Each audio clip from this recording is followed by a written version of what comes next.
Ini karena alhamdulillah kita lagi prepare grand opening di toko Banyuwangi. Jadi reopening gitu mas. Akhirnya saya mempunyai misi gimana caranya kita buat kacamata yang ekonomis lah mas, yang ekonomis dan gampang ketika teman-teman market anak-anak muda atau mahasiswa atau siswa ketika mengalami kerusakan itu solusinya bisa ke kasat mata. Kita juga terima custom handmade.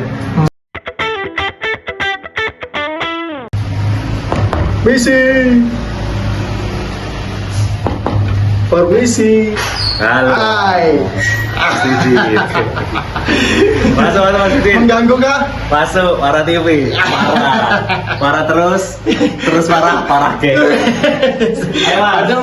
Mesti open nih, mesti langsung orang tutup closing. Itu yang saya pelajari Mas. Iya. Moga-moga ayo Mas, ayo Mas. Mas Ki. Filmnya buat Mas Didin ya. Ya apa iki? Siap. Kasat mata. Pasti banyak program. Oke. Susah ditemui soalnya. Enggak. Jangan. Iya Mas, lumayan hektik buat bulan ini karena alhamdulillah kita lagi prepare grand opening di toko Banyuwangi.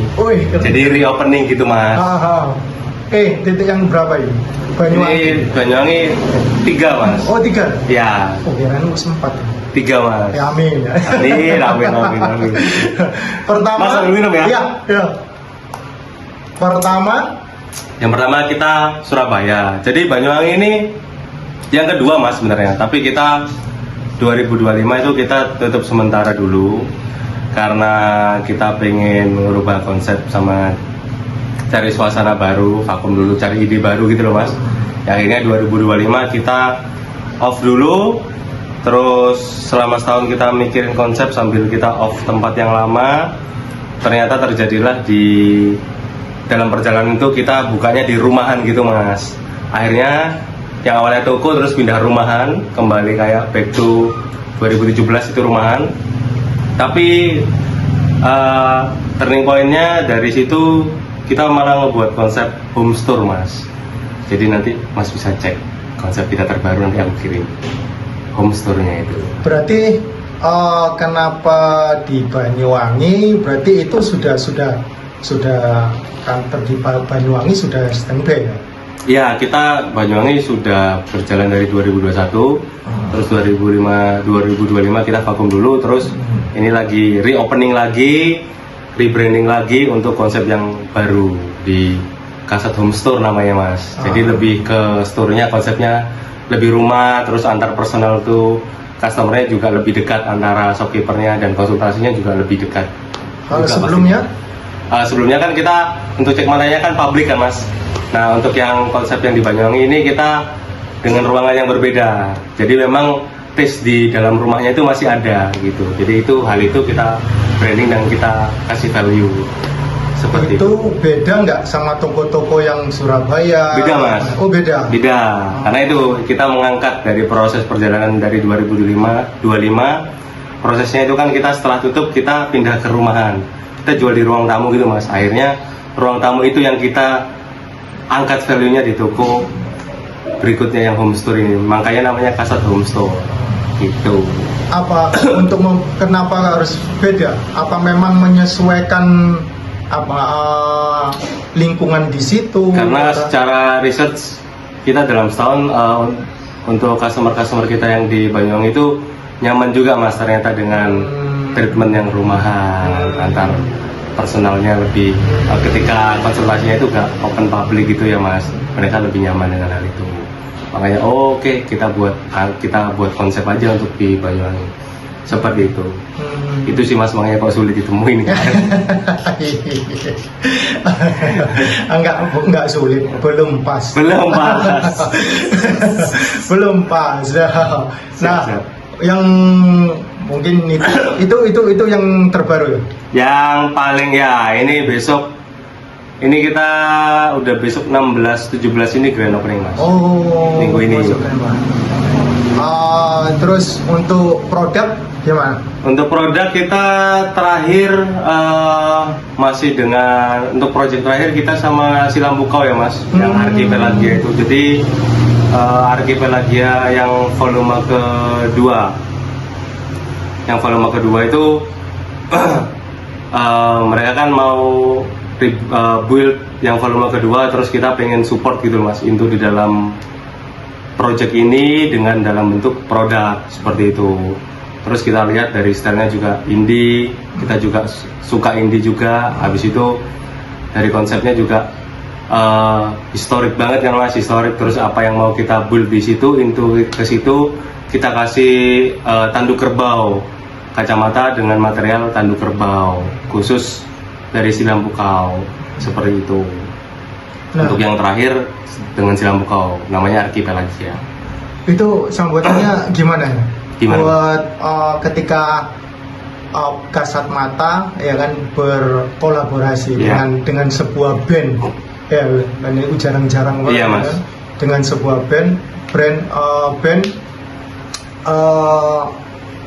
untuk sambutan buat teman-teman Kasat Mata gimana? Oh, untuk itu ya mas ya, untuk responnya ya. Iya, responnya. Responnya sih mereka kalau di Surabaya mereka kebanyakan baru tahu untuk ternyata tanduk bisa dibuat Nah, kacamata. Terus yang aku percaya gini sih mas, ketika kita kolaborasi sama band, base dari aku sendiri, jadi kadang aku tuh beli produk nggak tahu nih kalau ternyata ini punya band milik ini, seperti itu. Jadi ketika aku sering banget beli brand yang aku tahu merchandise-nya dulu, baru aku kenali bandnya. Nah, akhirnya impactnya seperti itu. Dari market Kasat sendiri, ada beberapa yang udah tahu Silam Bukau dan ada yang baru tahu Silam Bukau itu band indie dari Surabaya.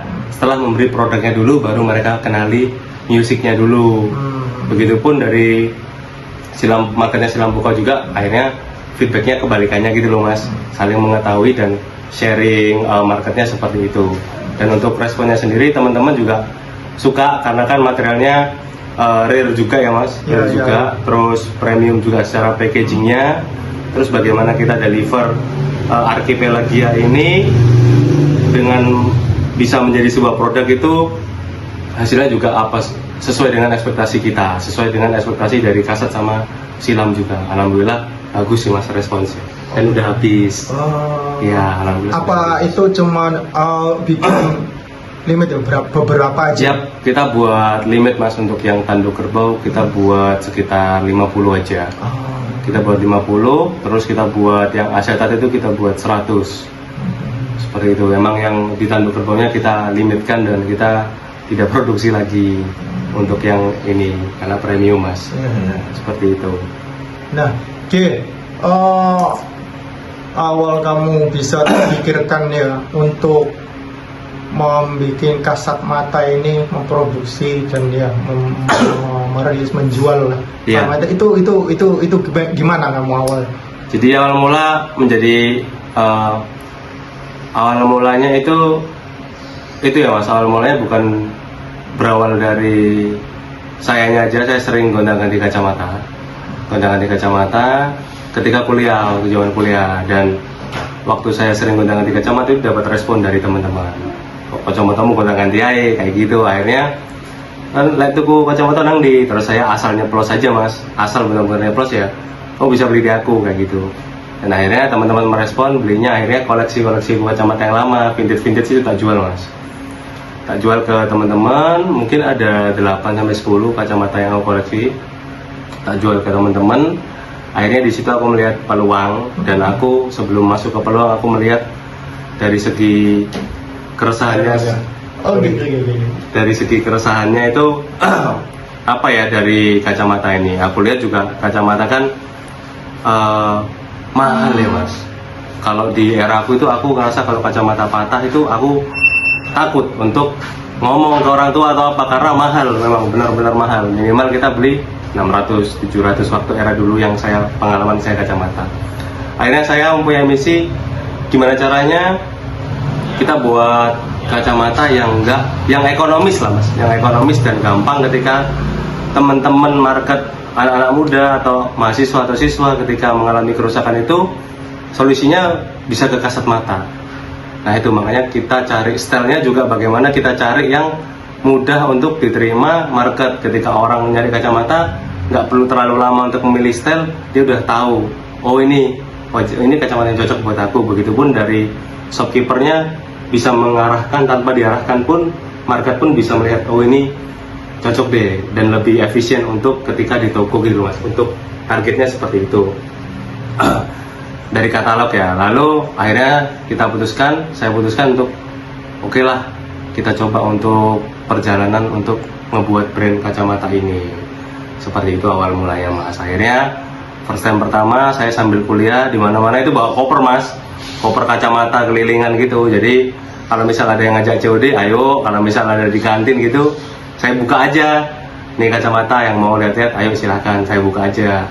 Terus akhirnya lama-kelamaan banyak COD, ketemuan sama orang.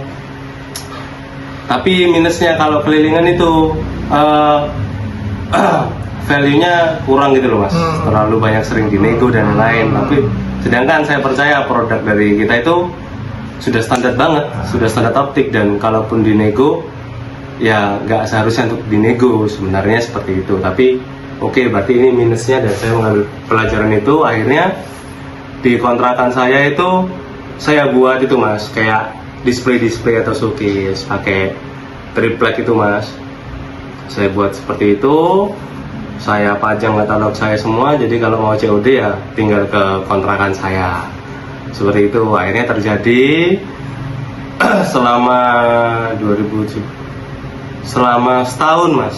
Setahun itu alhamdulillah kita jalan di rumah, di kamar kos gitu, kamar kontrakan, jalan. Lalu pada suatu hari itu ada customer itu beli kacamata mas, dan beliau menawarkan, mas nggak mau nggak mau untuk pindah ke tokonya, daripada di kamar, mungkin saya ada tempat nih di garasi tapi mas. Oh iya ibu, boleh. Oke, saya jumpai. Terus akhirnya itu toko pertama kali kita di Rungkut Pandugo mas, di garasi rumah gitu. Akhirnya udah lebih proper juga, lebih enak melayaninya, cek matanya juga ada space-nya, lebih nyaman lah mas. Nah di situ perjalanan kita sampai akhirnya ada toko Surabaya, toko Banyuwangi, sampai toko Malang. Seperti itu mas, singkat cerita. Dan sampai saat ini buat kamu yang mungkin belum terwujud dan mungkin ingin kamu wujudkan untuk ke depan dengan kasat mata, apa gitu? Saya sih let it flow aja ya mas, menikmati perjalanan ini, menikmati prosesnya. Mau jungkir balik atau gimana, saya tetap nikmati. Yang penting niat saya untuk berwirausaha itu dari produk saya bisa bermanfaat untuk market, untuk customer. Jadi ketika ada apa-apa, kita sangat berharap ada review bagaimana nih kurang produknya di mana, karena untuk kepuasan di produk saya itu ada nilai yang tidak bisa dinilaikan ya mas, ketika produk aku aman dan pengecekan kita dari segi tim benar-benar aman dan bermanfaat untuk customer ini. Itu hal yang tidak bisa saya ungkapkan dan ngeh lah mas, ibaratnya gitu. Tapi kalau untuk secara tim internal, goal saya ya cukup itu mas, dari kasat mata ini bisa bermanfaat buat tim dan benar-benar bisa memberkahi dan memanusiakan, bahkan bisa mengangkat derajat teman-teman di kasat mata. Itu goals kita sih mas, memang itu dari dulu goals kita sampai sekarang. Jadi sebisa mungkin ya dari tim kasat mata bisa hidup juga dari kasat mata, seperti itu. Itu goals saya pribadi dan akan terus selamanya. Ya, selamanya Mas, harus mudah-mudahan. Mungkin bocoran ada nggak kedepannya kolaborasi lain mungkin sama band?